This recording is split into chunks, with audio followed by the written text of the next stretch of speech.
Vision for সাকসেসে স্বাগতম। দর্শক, আধুনিক জীবনের এক অপরিহার্য অংশ হচ্ছে উদ্যোক্তা, আর উদ্যোক্তার সফলতার জন্য অপরিহার্য হচ্ছে ভিশন। প্রত্যেক সফলতার পেছনে লুকিয়ে আছে একটি ভিশনারি উদ্যোগ। ভিশনারি উদ্যোক্তারা বদলে দিতে পারেন দেশের অর্থনীতি ও কর্মসংস্থানের চেহারা, বয়ে আনতে পারেন দেশের জন্য সম্মান, দেশকে নিয়ে যেতে পারেন উন্নত বিশ্বের সারিতে। আমাদের উদ্যোক্তারা ভিশনারি হবে, নিয়ে যাবেন আমাদের সেই স্বপ্নের পথে। তেমনি ভিশনারি উদ্যোক্তা সৃষ্টির প্রয়াসে আমাদের আয়োজন city bank core vision for success. আমাদের আজকের বিষয় বিভিন্ন পেশায় নারী উদ্যোক্তা। আজ স্টুডিওতে উপস্থিত আছেন সব পেশায় প্রতিষ্ঠিত দুজন নারী ব্যক্তিত্ব, মিস গীতিয়ারা সাফিয়া চৌধুরী এবং মিস পারভিন মাহমুদ FCA। স্বাগত জানাচ্ছি আমাদের আজকের অনুষ্ঠানে। দর্শক, গীতিয়ারা সাফিয়া চৌধুরী হচ্ছেন তত্ত্বাবধায়ক সরকারের সাবেক উপদেষ্টা এবং 1974 সালে প্রতিষ্ঠিত শীর্ষস্থানীয় বিজ্ঞাপনী সংস্থা অ্যাডকমের প্রতিষ্ঠাতা চেয়ারপারসন। তিনি ঢাকা ক্লাবের প্রথম মহিলা প্রেসিডেন্ট এবং 1976 থেকে 2007 পর্যন্ত তিনি অ্যাডভার্টাইজিং এজেন্সিস অ্যাসোসিয়েশনের প্রেসিডেন্ট ছিলেন। 2000 সালে আমেরিকার ফরচুন ম্যাগাজিন মনোনীত বিশ্বের নেতৃস্থানীয় 20 নারী উদ্যোক্তার একজন মিস গীতিয়ারা। তিনি ভারত হতে অনন্যা অ্যাওয়ার্ড 1995 এবং Priyadarshini award 1999, DHL Daily Star outstanding women award 2002, অর্থখণ্ড বেস্ট ওমেন এন্টারপ্রেনিয়রশিপ অ্যাওয়ার্ড 2008 এবং মার্কেন্টাইল ব্যাংক সম্মাননা পদক 2008-এ ভূষিত হয়েছেন। মিস পারভিন মাহমুদ একজন চার্টার্ড অ্যাকাউন্টেন্ট এবং institute of chartered accountants of বাংলাদেশের প্রথম মহিলা প্রেসিডেন্ট। সার্ক রিজিয়নে তিনিই প্রথম মহিলা প্রেসিডেন্ট। দারিদ্র বিমোচনে অর্থায়নকারী এপেক্স প্রতিষ্ঠান পল্লী কর্মসহায়ক ফাউন্ডেশন PKSF এর তিনি উপব্যবস্থাপনা পরিচালক। তিনি ইনস্টিটিউট অফ ইন্টারনাল অডিটরের প্রাক্তন vice president. Miss Parvin SME foundation, Midas, Action Aids সহ বহু প্রতিষ্ঠানের বোর্ড সদস্য। তিনি অ্যাসিড সার্ভাইভার্স ফাউন্ডেশনের প্রাক্তন চেয়ারপারসন এবং ইউসুফ বাংলাদেশের সাবেক ভাইস চেয়ারপারসন। নারীর ক্ষমতায়নে অবদান রাখার জন্য মিস পারভিন নারী কণ্ঠ ফাউন্ডেশন কর্তৃক Begum Rokeya shining personality award 2006-এ ভূষিত হয়েছেন। দর্শক, শুরুতেই চলুন বিভিন্ন পেশায় নারী উদ্যোক্তার উপর কিছু তথ্য জেনে নেই। বিশ্বের জনসংখ্যার অর্ধেকেরও বেশি নারী।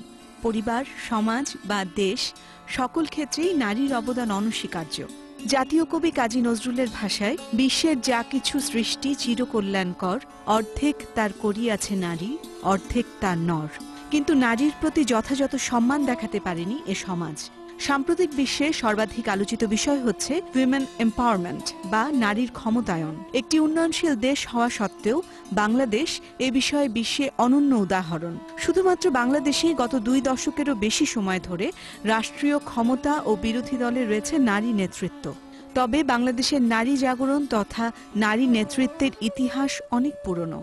যার নেতৃত্ব দিয়েছেন এদেশের নারী জাগরণের পথিকৃৎ বেগম রোকেয়া সাখাওয়াত হোসেন। বেগম রোকেয়া হচ্ছেন উপমহাদেশের প্রথম ভিশনারি নারী, যিনি অবিভক্ত ভারতে স্বপ্ন দেখেছিলেন মুসলিম নারী জাগরণের।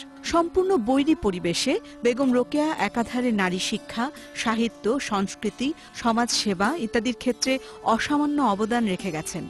অনন্তকাল যা বাঙালি নারী সমাজের অনুপ্রেরণার উৎস হয়ে থাকবে।